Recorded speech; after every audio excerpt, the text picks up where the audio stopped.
그러니까 트럼프 특징이 뭐냐면 팍 지르는 거예요. 그러죠. 이 사람이 행동하는 이유 뒤에는 중국 견제가 있는 거죠. 네. 이번에 그 트럼프 만들어낸 행정명령을 제가 자세히 봤는데 미국이 걱정이에요. 민생에 관계되는 내용이 없어요. 외부에 대한 내용만 있어요. 트럼프 대통령의 취임 첫날 바이든 대통령이 했던 모든 걸 되돌리는 거였습니다. 예. 이거는 내부와의 싸움이에요. 대단한 과학자들이 미국에 많아요. 이런 사람들이 중국에 사실 많이 돌아가고 있어요. 그래서 인재 싸움입니다. 그래서 앞으로는 저는 인류가 위험하다고 봐요. 왜 그러냐면 저는 취임사에서 예. 러시아 우크라이나 전쟁도 언급 안 되고 예. 중동도 언급 안 되고 예. 한 번쯤 나올 만한 이스라엘도 얘기 안 나오고 예. 중국도 그다지 언급이 안 되면서 예. 중국이 파나마 운하 얘기하면서 예. 한 2번 정도 언급됐나? 맞아요.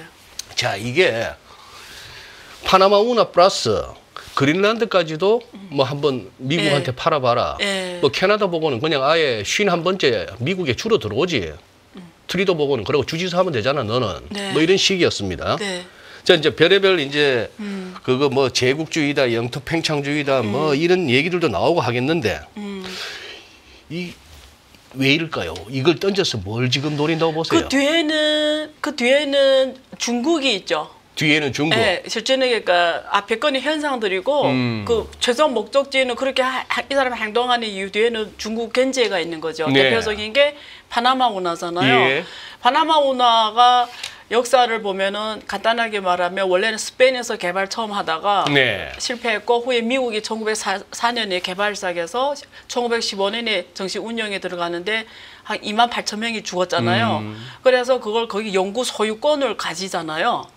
영구 소유권을 가져갔다가 77년에 조약을 네. 통해서 예. 돌려줍니다. 파나마에 국가에 돌려줘서 그 다음부터 이제 그 파나마 자국적으로 그거 운영하는데 네. 지금 거기에 운하의 그 입구 쪽 2개가 그 홍콩의 리카이싱 있잖아요. 네네. 최고 부자 예, 홍콩 그 부자가 갖고 있는 회사 있어요. CK라는 회사가 있거든요. 네. 그 회사가 그걸 운영해요. 리카이싱에. 이쪽 저쪽 다 네, 태평양 쪽, 대서양 쪽 다. 그게 리카이싱 회사예요. 그래요? 예. 근데 홍콩이잖아요. 네. 근데 트럼프 보기에는 다 중국 사람인 거예요. 중국인 거예요, 그냥. 네. 그래서 지금 1차적으로 제일 타격받는 게 결국 리카이싱 그분이 당하게 행했는데 아니, 그게 아니고 그렇게 예. 보는 게 맞죠. 홍콩이 예. 중국이지 않습니까? 그렇죠. 네네네. 그래서 네. 그냥 이거는 중국이 지금 통제하고 있다. 이게 대서양하고 태평양을 연결짓는 네. 가장 중요한 수로인데 예. 만약에 이게 중국의 힘이 여기에서 지금 그걸 통해서 왔다 갔다 하는 선박 데이터 그리고 나중에 이 운영권을 이유로 이게 왔다 갔다 하는 선박들의 뭐 통제권을 강화하게 되면 우리가 그걸 통해서 물류라든가 이런 거 하는데 거기서 막힌다. 그러니까 이거는 잊을 수 없고 원래 이게 우리 거였다. 아까 말한 그 역사에 의해서. 네. 그래서 지금 그걸 다시 돌려와야 된다. 예. 그래서 파나마 운하를 지금 우리가 그걸 다시 찾아와야 된다고. 그래서 지금 파나마 정부에서 바로 그 지금 조사 들어갔어요. 세무조사. 그 리카이싱 그 회사에. 파나마 정부에서? 예. 바로 그 트럼프 이렇게 말을 하니까 보여주는 거죠.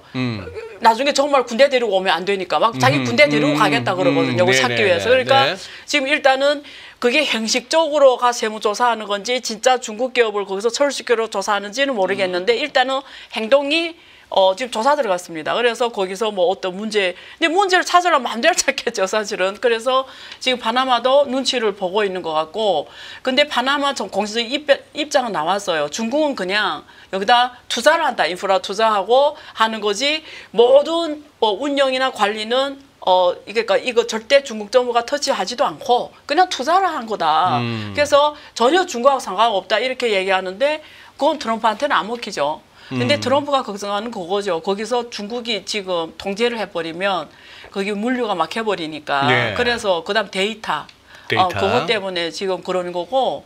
근데 캐나다나 이 그린랜드라든가 네. 멕시코만 이런 거는 그지 캐나다가 만약에 지금 캐나다가 사실은 앞장서서 옛날에 중국하고 되게 친하게 보내다가 네. 후에 미국에서 바이든 정부가 와서 똑같이 중국에 대한 반중 정책을 엄청 취할 때 예. 캐나다하고 제일 앞장에 서서 했어요. 네. 근데 어쨌든 이 중국하고 관계가 많은 국가들이 지금 트럼프 입장에서는 이렇게 세게 나감으로써 예.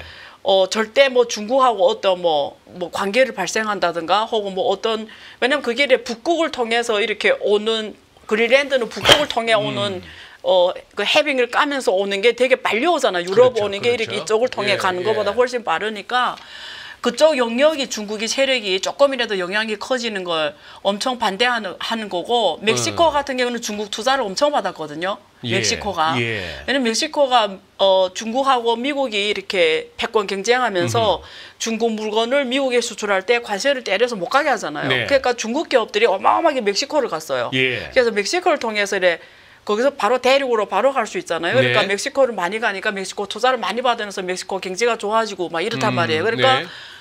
그런 면에서 지금 그런 카드로 그러니까 트럼프 특징이 뭐냐면 이 사람이 대표적인 그 심리 작전을 펼치는 거예요. 그러니까 먼저 팍 지르는 거예요. 그러죠. 먼저. 네, 맞아요. 근데 자기가 생각하는 목표는 요만한 게 있어요. 근데 소리 지를 때는 한 이만큼 거 질러버려. 그래서 막 그쪽에 일단 심리전으로 먼저 압박을 팍 주고 그게 뭔가 협상 행동이 나오잖아요. 그러면 뭐 이렇게 생각하는 것처럼 하면서 자기가 생각한 요만큼 있단 말이에요. 그걸 탈취하는 스타일이에요.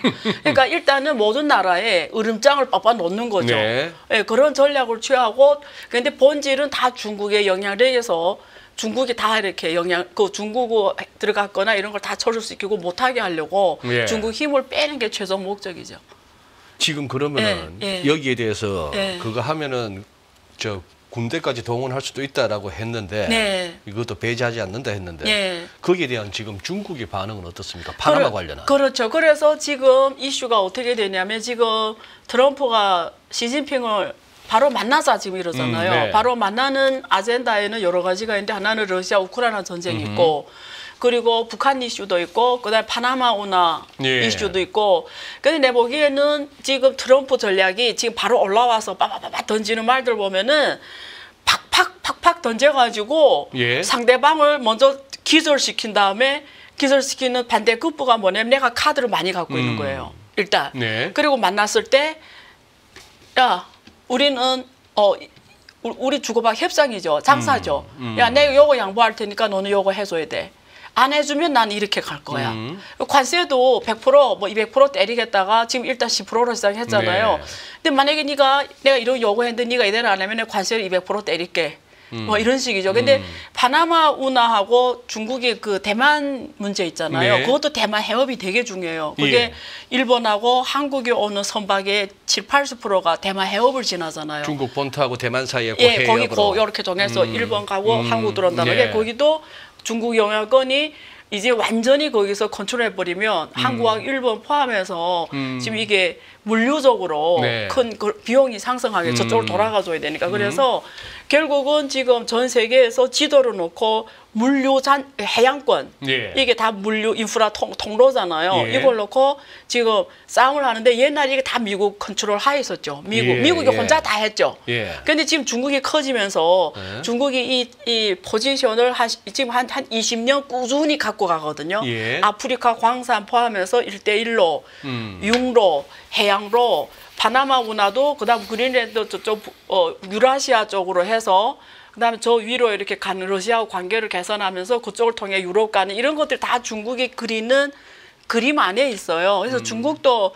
옛날에 패권을 하던 국가 옛날에 네. 전 세계에서 제일 1등 국가야 이런 나라 역사 있는 나라잖아요. 그러니까 중화라고 하겠습니다. 그렇죠. 그러니까 예. 머리가 크게 쓰는 거죠. 예, 지도를 놓고 내 국가만 바라보는 게 아니고 미래 50년, 100년을 미리 보고 지도를 놓고 그리는 거죠. 네. 나중에 국제 질서가 이렇게 변했을 때 우리가 그 속에서 왜냐면 중국은 무역이 6조 달러 넘어가잖아요. 네네. 근데 이게 해상 인프라라든가 이런 물류가 잘 안 되면은 중국은 석유도 60% 수입하거든요. 바로 다 문제 생겨버리니까 이게 몇십 년 전부터 이미 다 전략하에서 국익을 위해서라도 반드시 해야 되는 일들이었죠. 근데 너무 잘했죠, 중국이. 네. 그러니까 미국이 그동안 글로벌라이제이션 예. 그리고 중국과 미국 간의 이런 관계 좋으면서 지금 미국의 엘리트들이 말하는 게 우리가 그걸 놓쳤다고 말하는 거죠. 예, 그 속에서 중국은 자기 이익을 미국이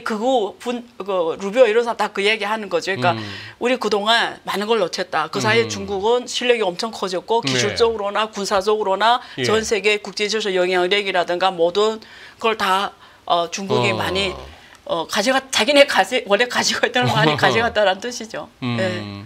그때 그 두 정상이 예. 전화 통화를 한번 했다는 거 했죠. 아닙니까? 했죠. 예. 혹시 뭐 들은 내용이 있으세요? 어떤 내용이 주고받은지? 거기에 나오는 내용이 제일 많이 나오는 거는 뭐 거기서 구체적으로 많이 한 건 아니고 뭐 그 핵심이 그거죠. 그러니까 중국하고 이 트럼프가 전한 메시지는 일단 만나는 게 중요하다. 근데 만나는 게 중요하다. 당신이 오든 내가 가든 일단 만나는 게 중요하다. 두 번째 중국하고 미국이 같이 하면 우리 세계상의 질서 문제에 있어서는 모든 문제 거의 다 해결이 된다. 그러니까 중국과 미국의 협력이 필요하다. 그리고 네. 당신과 나의 관계는 위대한 관계다. 이분이 그런 말을 많이 써요. 네. 예, 위대한 관계다. 위대한 관계, 뭐 네.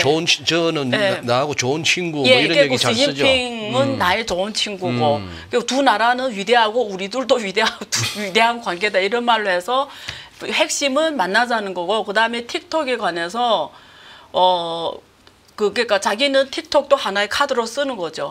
만약에 이번에 내 집 얘기하는 걸 직접 들었는데 그 트럼프 얘기하는 걸 직접 들었는데 표현을 이렇게 하더라고요. 틱톡은 내가 허용하면 가치가 1조 달러 넘는 거고 내가 허용하면 가치가 0이다. 이렇게 딱 말을 했어요. 무슨 뜻인지 예, 아시겠죠? 그래서 예. 자기가 지금 유예하고 뭐 78일 유예하고 이러면 조건이 뭐냐면 50%는 미국이 가져가야 된다. 근데 바이든은 100%였거든요. 바이든은 그냥 100%. 100% 미국이 가져가 미국 회사가 돼야 된다. 아니면 금지다. 아니면 금지다. 그러니까 역시 이 장사한 트럼프가 낫긴 해요. 트럼프는 그게 말이 안 된다고 생각했겠지. 그래서 50% 중국 그自己跳动 그러니까 바이트 댄스가 하고 나머지는 미국 기업이 해야 된다. 그래서 이게 오케이 뭐 이게 와 엄청 위대한 기업으로 가는 거고 아니면 그냥 가치 0이다. 그러니까 너의 운명은 나한테 장악돼 있다. 분명하게 그렇게 말을 해요. 자기가 오케이면 엄청난 기업이고 자기가 오케이 아니면 이거는 0이다. 그래서 예. 틱톡에 대해 욕심을 내는 거고 그걸 또 시진핑 주석은 틱톡이 이제는 좀 국가 간의 이런 외교 관계까지 문제가 커졌어요. 네. 그러니까 틱톡도 즈질 태워증이 자기들을 팔고 싶어 팔 수 있는 게 아니에요. 그것도 중국 정부의 또 허락이 있어야 돼요.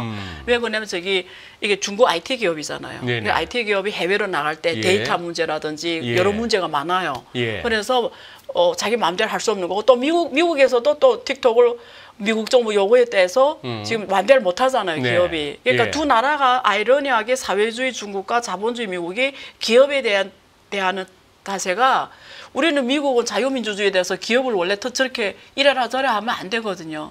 근데 이제 각종 이유를 대가지고 한 기업의 운명을 순식간에 0으로 만들 수도 있고 순식간에 1조 달러도 만들 수 있다는 게 말이 안 맞죠, 사실은. 네. 아니 그때 네. 저 뭐 기억납니다. 그 워딩이 네. 무슨 얘기를 시 주석하고 주로 네. 통화하셨나 하니까 네.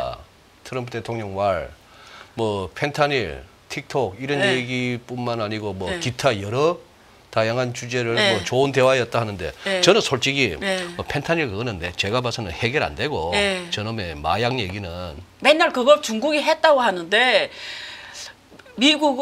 트럼프는 트럼프 말을 진실성을 있잖아요. 그러니까 제가 이 자리에서 그 얘기하는 거는 맞지 않는 게 일단 저는 모른다 현장을. 그렇잖아. 내가 뭐 현장 진짜 마약을 중국을 통해 그렇게 많이 들어간지 난 모르잖아요. 근데 지금 트럼프가 말한 거는 미국에 들어온 마약 다 중국에서 보낸 거라고 그러잖아요. 그러니까 알 수가 없는 거죠. 내 입장에서는. 근데 오케이, 중국에서는 절대 아니라고 하는 거죠. 그러면 저 뭐 그 네. 우리가 그 보는 뭐 알 수가 없죠. 미국의 그 뭐 전부 좀비처럼 이러는 게 그러면 메이드 인 아메리카 펜타닐은 아닐 거고. 모르죠. 자, 그런데 저는 사실 개인적으로는 네. 기타 여러 가지 예.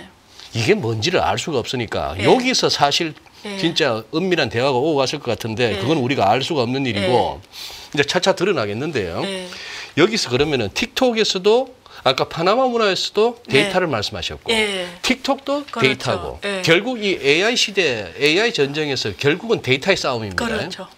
근데 지금 우리 안 교수님 보시기에 예. 우리 또 많은 전문가들이 예. 기술적인 측면에서 그리고 데이터 축적 측면에서 중국이 미국을 앞서고 있다. 그렇죠. AI는. 그래서 지금 뭐 스타게이트도 출범시키고 미국의 기업별로도 막 지금 AI 열풍이 불고 있는데 지금 중국의 AI 어느 정도까지 와 있습니까? 간단해요. 우리가 AI를 지수로 만들거든요. 각 이렇게 AI도 하나 산업 생태계잖아요. 그래서 뭐 우리가 컴퓨팅 지수, 그렇죠. 그다음에 응용 지수, 그다음에 뭐 제도 지수 이렇게 AI를 싹 섹터별로 나눠서 지수를 매기면 확실한 거는 이 인프라 기술 이런 쪽에서 컴퓨팅이라든가 이런 기술에서 미국이 압도적으로 앞서고 근데 결국 이런 인프라 기술 이런 것들이 하는 이유가 반도체 칩이라든가 이런 게 다 인프라 기술이거든요. 이런 거 미국이 절대적으로 앞서고 근데 결국 이게 다 B2B라든지 B2C의 응용이에요. 우리가 이거 하는 이유는. 그러니까 가게, 기업, 정부거든요. 응용이란 말이에요. 여기에서는 중국이 앞섭니다. 거기에 인덱스가 있어요. 근데 응용에서는 중국 1등이고요. 미국은 한 7위 정도 해요. 한국도 낮아요. 한국도 한 8위, 9위인가 이래요. 그래서 중국이 뭐 AI 응용은 중국이 절대적으로 1위입니다. 그래서 AI에서 어떤 비즈니스 모델라든가 이런 것들을 우리가 선제적으로 알아가지고 좀 글로벌 뭐 성공시키려면 반드시 알아야 되는 국가가 미국하고 중국이에요. 그래서 제가 하는 강연도 주로 이쪽에 있는데 확실하게 중국에 이렇게 워낙 데이터가 많고 데이터를 좀 쓰기가 편리하게 해놨어요. 다 오픈해놓고 이래서 별의별 재밌는 모델이 많이 나와요. 미국에 없는 모델들이 많아요. 그리고 또 중국은 이게 다 모바일이잖아요. 모바일로 이렇게 미국은 아직도 현금 많이 쓰잖아요. 이게 가면 일주일마다 동전이 이렇게 생기잖아요. 근데 중국은 다 이걸로 하니까 데이터가 한 곳에 집중이 될 수 있잖아요. 이게 현금을 쓰면 데이터가 없거든요. 근데 중국은 이 모바일도 있고 그리고 요즘에 화웨이가 하는 게 지금 이제 삼성전자 이제 하는데 안경 스마트 안경 있잖아요. 그걸로 전화 듣고 받고 뭐 다 합니다. 그리고 중국의 페이스 인증, 얼굴 인증, 지하철 타거나 이럴 때 그냥 쭉 들어가면 얼굴로 결제되고 마트도 얼굴로 결제되고 이러니까 중국 사람들이 데이터를 가져가기가 모아놓기가 너무 좋은 거죠. 그리고 마음대로 못 써요. 중국도 개인 데이터. 그러니까 동의를 해서 식별 기호를 해가지고 이래 응용에 쓴단 말이에요. 그래서 이런 것들이 중국은 잘 돼 있어요. 그러니까 응용이 중국이 절대적으로 앞섭니다. 응용은 비즈니스 생태계. 그래서 기업, 정부, 가게가 다 그냥 스마트하게 돌아간다. 이번에 2025 CES에서도 중국이 AI 응용 쪽에 모델들이 다 사람들을 경악하게 할 정도로 다 놀랬다는 거 아니에요. 그래서 응용은 중국이 잘합니다. 제가 우리 제가 아끼는 후배이기도 하고 뭐 열심히 방송도 하고 컨텐츠도 만드는 이효석 아카데미 이혜숙 대표. 잘 알아요. 잘 아시죠? 그 친구도 한번 같이 이렇게 뭘 찍다가 제가 듣고 한번 깜짝 놀랐는데 193이라고 하더라고요. 무슨 말이냐 하면은 너 이제 AI 쪽 인력을 빼가는데 중국에서 너 1년 연봉 얼마야? 그래? 내가 9배 줄게. 그래서 9. 그리고 3년은 보장해 줄게. 맞아요. 이렇게 되면 사람 움직일 수밖에 없잖아요. 맞아요. 그게 그냥 괜히 하는 얘기입니까? 현실입니까? 현실이에요. 중국이 천인 계획이라고 해서 천인计划, 천인 계획. 천명. 천인이라는 게 천명. 천명의 사람. 천인 계획이라고 있어요. 천인计划. 그래서 전 세계에 나가 있는 우리 같은 이렇게 화교 인재들. 그리고 화교 인재들뿐만 아니고 그 영역에서 세계 톱 인재들 있잖아요. 이런 사람들이 만약에 원하면 중국에서 모셔가요. 만약에 천인计划안에 들어가잖아요. 그냥 인생이 끝나요. 그러니까 재무적 자유 끝나. 그러니까 모든 걸 보상해줘요. 그러니까 뭐 이제 193뿐만 아니고 집도 제가 과장해서 말하면 정말 공허만큼 큰 거 줘요. 공허만한 집을 줘요. 집을 정말 그러니까 다 조건이 있는데 일회성으로 막 뭐 몇십억 돈 줘요. 일단 일회성으로 그 안자페라고 합니다. 집을 안착하는 안자페. 그다음에 또 R&D 비용 또 몇십억 주고 그리고 또 얼마 이렇게 해서 그 사람이 아무 걱정 안 하고 평생을 연구에 몰두하도록 만들어놔요. 그리고 화웨이 같은 경우에는 나이 불문, 성별 나이 불문, 불문, 네, 성별 불문, 피부 색깔 불문, 네. 종교 불문, 네. 국적 불문, 모든 거 불문. 그냥 그 영역에서 그 사람이 1등이다. 그러면 그냥 대가를 불문하고 모셔갑니다. 그냥 백지 수표를 던지는 거예요? 예. 근데 그 사람이 꼭 간다 보장은 없어요. 근데 엄청 노력하죠. 그래서 중국은 인재에 대한 이 대우가 어마어마해요. 근데 그건 좀 배워야 돼요, 사실은. 그래서 지금 트럼프 1기 때 사실은 뭐 불법 이민자를 추출한다는데 그게 아니에요. 실제는 맹색은 그렇게 세우는데 실제는 화교 과학자들 많이 추출해요. 1기 때 지금도 진행이 되는데 한 1,400명이 쫓겨났어요. 화교 과학자. 말한 게 그 스탠포드라든가 하버드의 유명한 과학자들이 있어요. 노벨상 후보들. 근데 그런 사람들을 다 쫓아냈어요. 간첩이라는 투명을 씌워가지고. 그래서 그런 사람들이 갈 데가 없어요. 그래서 일부분은 중국 돌아갔어요. 그리고 이번에 있잖아요. AI 우리가 엔비디아 그리고 오픈 AI 그리고 대단한 아마존 그리고 뭐 테슬라 다 자기의 유명한 그 대회가 있잖아요. 매년 열리는 거기서 기술 공개를 하잖아요. 거기에서 그 프로젝트 팀을 다 우리가 들어가서 이렇게 조사하잖아요. 대부분 중국 사람이에요. 회사는 다 미국 사람이고 대표도 미국 사람이 돼서 앞에 보이는 게 진수환 말고는 다 미국인들인데 실제는 그 팀 보잖아요. 가서 이렇게 자세하게 인터뷰하잖아요. 네. 그 팀이 대부분 중국인들이에요. 아니면 인도 사람들이든지. 그래서 이번에 그래서 그 H1B 그 비자 가지고 지금 여권. 일론 머스크하고 지금 트럼프 간에 벌써 좀 이런 게 생겼거든요. 그래서 그 뭐라고 해야지 그 정도로 대단한 과학자들이 미국에 많아요. 근데 네. 그런 사람들을 지금 대우를 좀 제대로 못 해주는 이런 사람들이 중국에 사실 많이 돌아가고 있어요. 그런 사람들에서 어마어마한 대우를 해주죠. 이런 대단한 사람들이니까 자체가. 근데 어떤 사람들은 그래도 안 가는 사람들도 많아요. 그렇게 많이 줘도. 많이 줘도. 예. 그래서 인재 싸움입니다. 인재 싸움. 앞으로는 사실 저는 AI가 이렇게 보면 되죠. AI라는 게 뭐냐면 무슨 혁명이라면 AI 진짜 혁명은 일반 사람들의 혁명이에요. 일반인? 일반인을 대체하는 혁명이라고 보는 게 더 정확해요. 네. 그러니까 AI 우리가 저도 옴에서도 쓰지만 이게 우리 같은 전문가들 쓰는 거랑 이런 일반인들 쓰는 게 다를 거예요. 근데 내가 지금 강연도 많이 했고 연구도 많이 하고 책도 쓰고 있는데 정확하게 대체하는 사람들이 누구냐면 우리가 이렇게 인재 일반인부터 이렇게 하이 클래스 인재를 이렇게 나누잖아요. 네. 정확하게 대체하는 게 요 중상부터 요 밑에 있는 사람들이에요. 정확하게 다 대체해버려요. 딱 위에 있는 사람만 남고 위에 있는 어떤 사람만 남냐면 영향력 있는 사람만 남게 돼요. 유튜버도 있잖아요. 네. 저는 이 AI가 지금 이렇게 나오면서 유튜버 업계도 확 변할 거예요. 지금까지 우리 유튜버 많이 하셔서 아시겠지만 유튜버 업계가 어떻게 나왔냐면 저처럼 론리를 말하고 스토리를 인사이트를 말하는 유튜버가 있는 반면에 정보 전달하는 유튜버들이 많아요. 그렇죠. 대부분은 정보 전달이에요. 예. 이런 사람 앞으로 필요 없는 거예요. 그럼 AI가 대체할 수 있죠. 더 잘해요. 목소리도 요즘에. 얼마든지. 다 돼요. 그리고 꼭 사람이 아니더라도. 제가 풀로 다 해봤어요. 결국 더 잘해요. 그러니까 이제는 지금 아나운서들이 다 아바타 아나운서로 바뀌잖아요. AI 아나운서로 바뀌잖아요. 네. 더 잘하죠. 절대 틀리지 않고 정확하고 변동이 없고. 네, 사투리 안 쓰고. 근데 이게 제가 석사 연구원 3명 쓰잖아요. 네. 필요 없어요. 그렇겠죠. 연구원 일 더 잘해요. 정말. 그러니까 이제는 앞으로는 AI가 발달할수록 진짜 영향력만 필요해요. 네. 그러니까 영향력 있는 사람들이 더 커져요. 그리고 그 아래는 다 대체된다고 보면 돼요. 그래서 앞으로는 정말 인재 싸움이에요.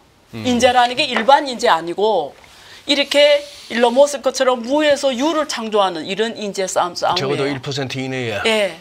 그래서 앞으로는 저는 인류가 위험하다고 봐요.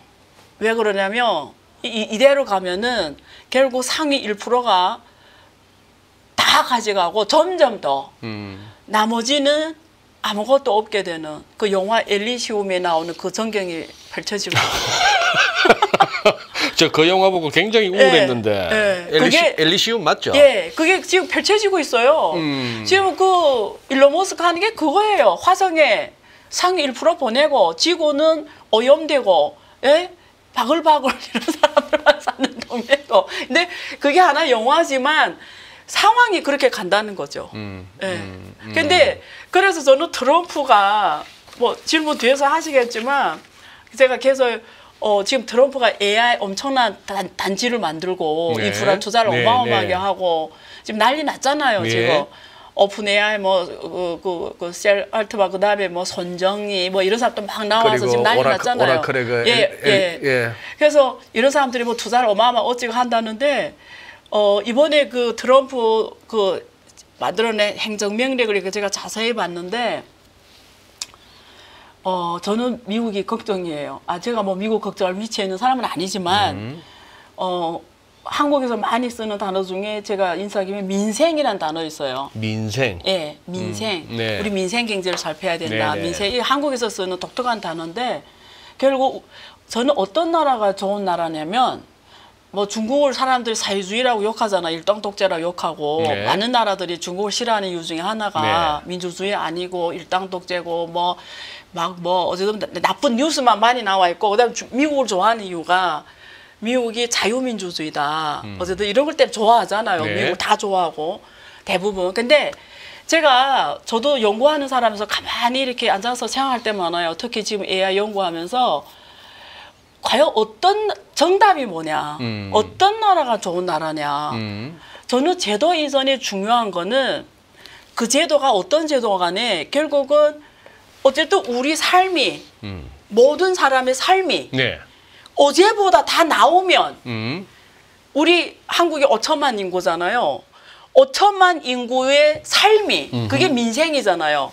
삶이 어제의 삶보다 오늘의 삶이 낫고 내일의 삶이 오늘보다 낫게 계속 갈 수만 있다면 네. 그게 일당독재든 자유민주주의든 뭐 상관없이 삶이 계속 잘 가게 하면은 난 그게 좋은 나라라고 봐요. 근데 우리가 지금 가는 이 기술 방향 그대로 놔두잖아요. 네. 결국은 결론이 뭐냐면 지구 인구가 지금 한 70몇 억이잖아요. 예. 국가 간의 빈부격차가 하늘과 땅 차이로 점점 커져요. 이제는 한강 기적이라는 게 안 나올 때예요. 베트남이 절대 한국이 될 수 없어요. 한강 기적이 없을 거고 점점 빈부격차가 커질 거고 한 국가 내에서도 점점 빈부격차가 커질 거예요. 근데 미국의 초점을 좀 더 맞추면 미국은 자유를 우선으로 여긴단 말이에요. 네. 근데 자유라는 게 좋으면서도 무서워요. 왜냐하면 자유라는 게 뭐냐면 자기 절로 이렇게 우리처럼 자기를 책임지는 사람이면 자유를 줘도 돼요. 네. 근데 조금 깊은 이야기를 내가 지금 하고 있는데 근데 마음대로 마약도 막 하고 막 그때 우리가 백신이 나왔을 때 막 마스크를 안 해도 되고 트럼프 그때 마스크를 안 했잖아요. 마스크를 하게 하는 거는 인권 침해라고. 그 트럼프 지지자들 마스크를 안 했잖아요. 네. 결국 막 군대들도 하지 말라 했는데 막 군대들이 후에 바이든 때 붙잡혀가고 이랬어요. 예. 그래서 예. 무슨 말이냐면 이게 그때 마스크를 해야 되냐 안 했냐가 이게 대표적인 사례란 말이에요. 네. 그러니까 이게 자유라는 게 좋지만 자유에는 대가가 따라요. 그러면 이게 자유가 되는 사람이 있고 안 되는 사람이 있어요. 그러니까 마음대로 내놓으면 점점 이렇게 구덩이로 가는 사람이 있고 자유로 해놓으면 일론 머스크처럼 되는 사람들이 있어요. 자유로 주면. 네. 그러면 이게 양극단이 엄청 커져요. 근데 이게 이쪽을 가만 놔두면 이렇게 가는 사람 가만 놔두면 그 LA 도시거리에서 마약을 하는 사람 우리가 계속 볼 수 있듯이 막 이렇게 사회가 이렇게 가는 거예요. 그 사회가 이게 뭐 성별도 막 100개 생기고 막 이렇다고 그러잖아요. 한 나라 남자 여자만 있는 게 아니고. 그러니까 무슨 말이냐면 이게 한 나라 대통령이 그 나라 민생을 어제의 삶보다 오늘의 삶이 더 좋게 하려면 모든 초점이 민생에 맞춰져야 되는데 이 사람이 쭉 직원에 이렇게 처음에 와서 다 사인해서 내가 그거 다 봤거든요. 이래 막 앞에서 기자들 인터뷰하고 예, 예. 답해주고 예. 사인하고 보여주고 이런데 그 수많은 80몇 개인가 행정명령이 예, 예. 그 수많은 것 중에 민생에 관계되는 내용이 없어요. 무슨 내용만 있냐면 외부에 대한 내용만 있어요. 그러니까 미국이 이렇게 된 거는 다 외부 문제다. 그래서 관세를 때리고 이제 파나마 운하, 멕시코만이라든지 그린랜드라든지 중국이라든지 뭐 이런 것들 있잖아요. 그다음에 관세를 모든 나라에 다 때려버리고 유럽 포함해서 뭐 이런 로우 전제, 모든 전제 이런 것들이 주로 다 거기에 있어요. 그리고 그 불법이면 내쫓고 막 이런 것들 있잖아요. 이 사람이 마인드가 어떻게 돼 있냐면 미국의 내부 문제를 들여다보는 게 아니고 미국의 이 문제들이 외부 때문에 발생했다고 문제 정리를 하고 이 문제가 없어야 미국이 그레이트 어게인이 된다고 생각하는 거예요. 마가라고 하잖아요. 그래서 그래요. 나온 정책들이 다 외부적인 문제예요. 그런데 교수님, 예. 오늘은 제가 진행자이긴 하지만도 예. 교수님 말씀에 조금은 반론을 예, 제기할게요. 예, 좋아요. 아, 아니, 그게 나는 좋아요. 예. 트럼프 대통령의 취임 첫날 데이 원에 그 많은 행정명령의 첫 번째가 예. 바이든 대통령이 걸 취소하는 했던 거죠. 약 예. 78개, 80개 가까운 걸 모든 걸 되돌리는 거였습니다. 예. 이거는 제가 봐서는 외부와의 싸움이 아니고 내부와의 싸움이에요. 네. 그리고 미국을 갖다가 자유민주주의 국가라고 말씀하셨는데 제가 한번 읽어보겠습니다. 저는 이게 2017년 1월달에 그 의사당 앞에서 올렸던 그때 맞아요. 취임 예. 연설도 한번 예. 되돌아볼 필요가 있는데 예. 이게 지금 우리가 그냥 취임사니까 듣기 좋은 얘기 누가 써준 얘기를 가지고 그냥 대통령이 프롬프트 보면서 읽는 이런 차원이 아닌데 네. 키워드만 얘기할게요. 예. 아, 지난번 취임식을 말씀하신 일기? 요번 거. 이번 예, 며칠 전에 그 20일 날 했던 우리는 모든 날의 선망의 대상이 될 것이며 더 이상 이용당하지 않을 것입니다. 네. 이거 다 뭐 트럼프 취임사 연설하시면 이 워딩이 그대로 나옵니다. 네. 영문으로 나오고 우리말도 네. 이용당하지 않을 것입니다. 네. 우리의 주권은 되찾을 것입니다. 예. 아니 미국이 자유민주주의 국가인데 예.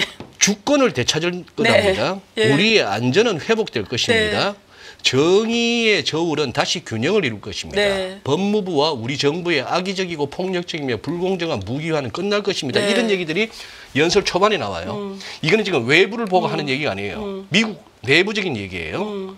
또 뒤에 가면 이제 이런 얘기가 나옵니다.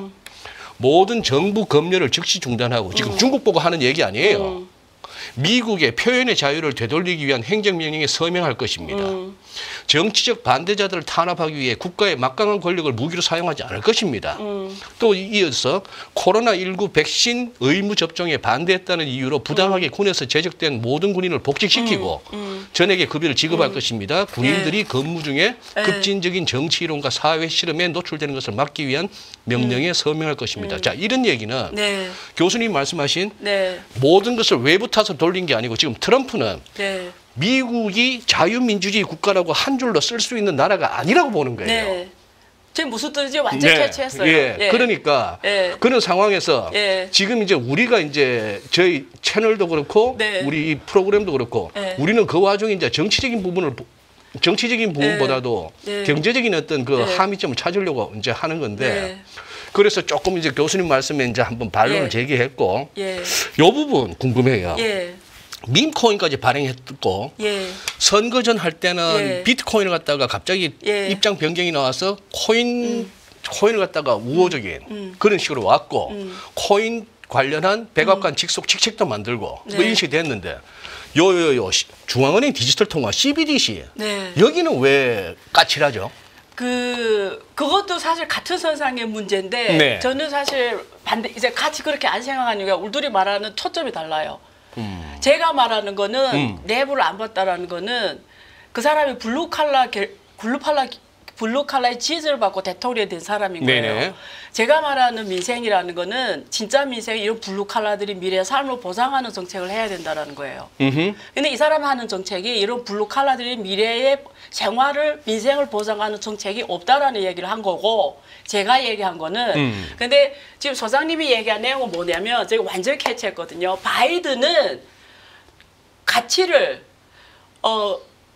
우리가 동맹의 가치도 우선시하면서 쉽게 말하면 세계 경찰 역할을 많이 했다라는 거. 그 국제 조직에 가장 많이 기부한 거. 그래서 오자부터 한 게 탈퇴잖아요. 네. 카카오톡 그룹을 탈퇴하듯이 뭐 WTO 탈퇴하고 다 탈퇴하는 거예요. 기후변화 모든 걸 탈퇴하는 거잖아요. 그게 그거거든요. 네네. 그러니까 우리가 쓸데없이 국제적으로 나가서 이런 것들을 다 책임지다 보니까 돈을 쓸데없는 데 많이 쓴다는 거고 재정적으로 그래서 부담도 큰 거고 결국 말씀하신 대로 국내는 바이든은 AI 문제도 트럼프하고 다르거든요.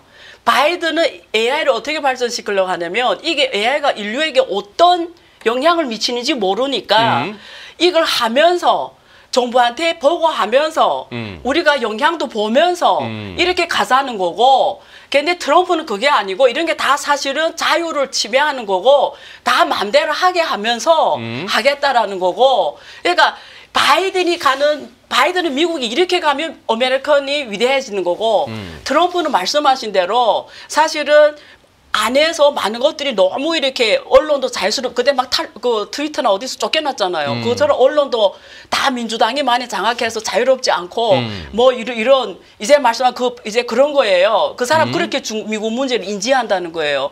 그런 면에서 저는 동의해요. 근데 제가 말하는 아까 내부 문제 아니라는 거는 미국이라는 나라가 진짜 위대해지려면 블루 칼라들이 미래에 대한 답을 줘야 되는 거예요. 근데 거기에 대한 정책이 없는 거예요. 그게 되려면 제일 중요한 게 교육 문제예요. 네. 교육, 예. 의료 문제예요. 예. 그리고 하우스 문제, 거주지 문제예요. 예. 근데 미국의 블루카 대부분은 솔직히 말하면 피를 팔아서 살아요. 이게 데이터로 미국 사람들 인구가 3억 3천만 명이잖아요. 중국이 인구가 14억인데 미국 사람들이 피를 파는 수량이 저는 이렇게 말하면 사람들이 오해를 할 수 있어요. 제가 여기 나와서 무슨 미국의 뭐 그게 아니에요. 제 말하는 뭐 요점은 어디에 있냐면 블루 칼라들이 미래의 삶에 대한 보장 정책이 보여져야 되는데 트럼프 정책은 지금 빅테크 기업, 금융, 지금 이해관계자들이 있잖아요. 네. 지금 전체 안에 이게 지금 위원회에 들어온 사람들이 다 부자예요. 네네. 이런 사람들이 이익이 앞서 있다라는 거죠. 그래서 실제 정책을 내놓은 거 봤더니 민생을 위한 정책은 하나도 안 보였다는 얘기를 제가 한 거고 그다음에 CBDC가 이 서상에서 볼 수가 있어요. CBDC는 왜 트럼프가 저렇게 싫어하냐면 CBDC에 사람들 오해하고 있는 게 CBDC는 사람들을 감독한다고 보는 거예요. 왜냐면 CBDC가 정확하게 대체하는 게 종이돈이거든요. 혹은 뭐 동전 같은 이런 돈이에요. 실물의 돈이에요. 근데 CBDC라면은 이 사람이 돈을 어디다 썼는지 어떻게 했는지를 그렇겠죠. 정부가 다 감독한다. 근데 네. 이거 트럼프가 이걸 제일 싫어하는 거예요. 아까 네. 같은 선상의 논리예요. 예. 근데 이거는 CBDC에 대해서 사실은 중국에 설계한 CBDC 보면은 이게 어느 정도 이상은 정부에서 볼 수가 있어요. 그런데 어느 정도 아래의 결제는 실제 종이돈하고 똑같아요. 못 보게 돼 있어요. 근데 이거는 뭐 사람들이 믿다 안 믿다 설계가 이렇게 돼 있어요. 그래서 그게 그래 클래스가 다르게 돼 있거든요. 설정이. 근데 어쨌든 CBDC를 반대하는 이유 중에 이제 그 문제예요. 똑같은 논리인데 앞으로 미국은 CBDC를 할 수가 없어요. 왜 없냐면 이런 것 때문에요. 미국 사람들 팀 문화 그리고 이게 현금을 만약에 대체해서 다 전자화폐로 간다 이러면 미국 사람들이 들고 일어나서 못해요. 특히 트럼프 쪽 지지자들은 아예 못해요. 개념이 없어. 네. 근데 안 해도 돼요. 미국은. 왜냐하면 스테이블 코인 가지고 대체할 수 있어요. 스테이블 코인은 정확하게 1 USDT 1달러예요. 네, 네. 이걸로 충분해요. 예. 그래서 우리가 가상자산을 이렇게 만들잖아요. 내가 어떤 비즈니스한테 여기에 뭐 안유화 코인이라고 있어요. 내 생태계 만들었어요. 그럼 안유화 코인을 사람들이 내 생태계 들어온 사람 갖고 있는데 결국 이 사람들이 안유화 코인을 갖고 있는 이유가 그게 결국은 실물 자산으로 연계가 돼야 내 코인을 갖고 있어요. 네. 그러면 그 실물 안유화 코인이 달러로 대환되든 비트코인으로 대환되든 뭔가 이렇게 액셋이 돼야 돼요. 그게 브릿지로서 가장 좋은 게 스테이블 코인이에요. 그래요? 그렇기 때문에 안유화 코인 이러면 스테이블 USDT 연결시킨단 말은 안유화 코인이 달러로 대체가 된다. 달러로 바꿀 수 있다기 때문에 갈 수가 있어요. 그래서 미국은 CBDC 안 해도 돼요. 그래서 지금 저 트럼프가 가상자산으로 돌아선 이유가 누가 옆에서 말해줬겠죠. 사실은 트럼프는 하나도 몰라요. 가상자산에 대해서. 자기가 이번에 트럼프 코인 한 것도 자기도 그냥 발기자지 자기는 실제 뭔지 모른다 이런 말을 했거든요. 자기 스스로 말을 했어요. 난 모른다 뭔지. 그러니까 무슨 말이냐면 그냥 이 사람은 CBDC는 그냥 사람들을 감독하기 위한 것이다 이렇게 생각하기 때문에 절대 안 하고 또 미국 사람 자체가 이렇게 생각하기 때문에 못해요. 근데 스테이블 코인이 충분해요. 그래서 앞으로는 세상이 어떻게 갈 거냐면 저는 트럼프한테 고마운 건 있어요. 이 사람이 가상자산 알도 모르던 이게 이제 SEC를 포함해서도 다 가상자산 쪽에 친가상자산 돼서 앞으로 메타버스 세상이 엄청 커질 거예요. 빨리 올 거예요. 그래서 이 세계가 다시 한번 이게 다시 한번 시너지를 새롭게 금융 생태계나 모든 게 새롭게 가져갈 거예요, 이제. 그러니까 이걸 문을 확 열어놓은 게 지금 트럼프거든요. 그래서 앞으로 이 세상이 엄청 커지기 때문에 저는 어떻게 보면 그 사람한테 고마운 건데, 그래서 앞으로 세상이 어떻게 가냐면 달러의 스테이블 코인이 한 축이고 비트코인이 한 축으로 모든 가상 생태계의 코인들이 여기서 엑세시 되든 여기서 엑세시 될 거예요. 근데 두 축으로 갈 거예요. 달러 대비 스테이블 코인으로는 갈 수 없어요. 미국이 막으면 못 쓰는 거니까. 그래서 앞으로는 두 축으로 갈 거예요. 그 중에 이 축은 비트코인이 있다는 거죠. 예, 예. 그리고 이제 취임하고 이제 며칠 안 됐습니다만 네. 벌써 이렇게 그거 하는 게 확실히 저 트럼프 대통령의 발언이나 어떤 정책 제시는 우리가 좀 디스카운트해서 들을 필요가 있다는 게 첫째, 네. 러시아 우크라이나 자기가 취임하면 24시간 내에 전쟁 끝난다 했는데 안 그렇거든요 지금. 못 끝내죠. 끝이 그렇게 만만하게 나는 것도 아니고. 네. 그다음 두 번째, 보편적 관세 어지간한데 다 때리고. 네. 그다음에 중국은 60%로 시작한다. 네. 그리고 무슨 캐나다, 멕시코 이런 데 한 25% 네. 시작하고 네. 중국 60% 시작하고 네. 거기다 어디셔널 10%가 뭐였나 하면은 무슨 뭐 펜타닐이나 뭐 이런 거 불법 이미 넘어오는 거 제대로 안 하면은 맞아요. 추가 10%야 했는데 그게 아니었고 관세 얘기는 없었고 그래서 시장이 어떻게 보면 취임 초에 어떤 자산 시장이 좀 이렇게 안도감을 보인 것도 있는데 그러고 나서 중국이 이제 2월부터 10% 때리겠다. 이거는 뭐 타격감이 없어요. 예. 솔직한 얘기로. 예. 이 여기서 관세가 이렇게 갑자기 공약에서 이렇게 후퇴한 거, 예. 그 배경이 뭐라고 보세요? 두 가지죠. 하나는 미국도 갑자기 올려버린 미국도 타격 엄청 받아요. 때리면 그렇죠. 예, 자기 스스로도 아니, 맞는 놈이 더 예, 아프지만 때리는 놈도 아파요. 예, 그러니까 네. 미국 자체 경제에 대한 연착륙이 필요한 거고, 어허. 그다음에 그보다도 전략적인 거죠. 그러니까 일단은 이렇게 살짝, 예, 우리가 예를 들면 중국이에요. 네. 지금 트럼프라고 하면 예. 살짝 푹 치는 거죠. 예. 그래서 10% 해보고 그다음 협상이 앉는 거죠. 예, 예. 그다음에 뭐 대화 중에 잘 되면 뭐 이렇게 하는 거고 안 되면 그게 60% 갈 수도 있고 200% 갈 수도 있고 그래서 하나의 단판의 카드로서 던진 거죠. 네, 그래서 지금 뭐 중국도 지금 미국에 대해서 안 좋은 뉴스를 하나도 안 내보내거든요. 네. 그러니까 이제 지금 무드가 뭐냐면 트럼프가 협상하자 하잖아. 만나자 그러잖아요. 네, 이게 예. 위대한 관계고 예. 친한다 그러니까 예. 만나자. 근데 그 전에 상징적으로 툭 치는 거죠. 그리고 앉아서 구체적으로 하겠다는 거기에 그 아까 말한 아젠다들을 또 놓고 하겠죠. 요건 내주고 요건 가지고. 그래서 그게 러시아 우크라이나 전쟁도 똑같아요. 지금 뭐 8월 달까지 뭐 끝낸다 하는데 지금 러시아 한테 푸틴한테 이러잖아요. 네가 협상 테이블에 안 앉으면 나는 우크라이나 지원할 거고 그다음에 가스 가격, 석유 가격을 거의 뭐 제로 수준에 만들어 볼 거면 거기 경착륙이 올 거 아니에요. 예. 그리고 사우디나 이런 데 압박 줘서 가격 내리게 하는 거죠. 예. 그러면 러시아가 망한단 말이에요. 석유 가격 이렇게 낮으면. 그래서 그런 서로 압박해서 테이블에 앉게 해서 하는 거고 우크라이나는 네가 말 안 들으면 군대를 우리가 지원 안 한다 이렇게 앉혀놓고 그러면 이렇게 앉혀놓은 다음에 지금 이스라엘하고 거기 그렇게 됐잖아. 지금 전쟁 잠깐 중단했잖아요. 잠깐. 예, 예. 잠정. 휴전. 그러니까 이 둘도 그렇게 하는 거죠. 일단 휴전해.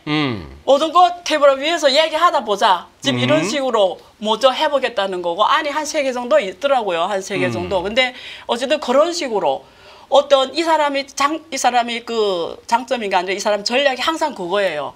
먼저 턱 던져요. 그리고 엄청 크게 입으로 혹은 동작으로 그 다음에 협상 테이블에서 갖고 오는 거죠. 자기 이익의 극대화를. 그게 전략이죠. 예. 그러면서 단계적으로 올리겠다. 너네 어느 만큼 하냐에 따라서 내가 올리는 폭을 정하겠다. 전략이죠. 전략. 예. 지금 오늘 예. 달러 위안 환율 난리 났습니다. 예. 아시죠? 오늘 얼마 됐죠 지금? 바쁘셨을 예. 못 보셨을 수도 있겠네. 예, 예. 이게 지금 1월 17일까지만 하더라도 이게 지금 7.33 이랬거든요. 맞아요. 7.3대였죠. 7.33 위안 1달러당 예. 이렇게 했던 게 지금 20일 날 취임식 날도 보면은 얘가 7.33에서 7.30까지 훅 떨어져요. 맞아요. 예. 딜러들 표현으로. 7.3, 예. 예, 딜러들 표현으로 예. 쓰리빅이 빠져버렸어요. 예. 그러고 나서 그 다음 날도 빠지고 한 이틀 소강이더니 예. 오늘은 전날 7.28, 7.29에서 지금 7.24. 네. 오, 일봉으로 보면 엄청난 짱대 연봉이 나오고 있는데 예. 그리고 이제 그거 하니까 오늘 BOJ 금리 인상까지 있다 보니까 달러엔도 빠지고 네. 이래저래 봤을 때 예. 결국 달러 강세가 그동안에 굉장히 강했는데 요거 지금 좀 의미 있는 달러 약세 전환으로 보세요. 위안뿐만 아니라. 그러니까 달러는 절상이 된 거잖아요. 그렇죠. 예. 달러 자체는 절하. 달러는 위안화가 절상이 된 거죠. 절상. 위안화. 근데 중국이 생각하는 위안화의 레인지가 그러니까 일단 이렇게 보시면 될 것 같아요. 위안화는 시장 환율이 아닙니다. 확실한 거는. 시장 환율이 아니다. 예. 왜 무슨 말이냐면 중국 사람들이 달러를 거의 대화 못 해요. 중국 사람들이. 그러니까 달러가 필요하면 은행 가서 마음대로 대환해야 되잖아요. 위안 주고 달러를 살 수 있어야 되는데 예, 그게 안 된다. 예, 못해요. 근데 그게 2015년 이전까지는 되게 자유로웠어요. 그러니까 언제까지? 언제요? 15년 이전까지. 2015년 예, 이전까지는. 근데 왜냐면 자유롭다는 게 마음대로 자유로운 건 아니고 뭐 자식 유학 보내고 뭐 필요한 거 이렇게 마음대로 했어요. 네. 근데 2015년 말부터 이게 규제가 시작되더니 특히 점점 세졌어요. 근데 지금은 아예 정말 가서 은행 가서 내가 내 자식을 미국 유학 보내 뭔가 보내라도 정말 많은 서류와 많은 그 장애물이 그래요. 있어요. 그러니까 이게 사람들이 수요로 바로바로 그 환율 가격이 가지 않기 때문에 시장 환율로 보는 게 안 맞아요. 근데 중국 정부 중국 은행이 생각한 레인지가 있어요. 그래서 제가 역사 데이터를 보면은 정확하게 6부터 8까지는 받아들일 레인지예요. 맥시멈 6부터 8. 6부터 8까지는 네, 최고 절상 갔을 때 6.04로 갔어요.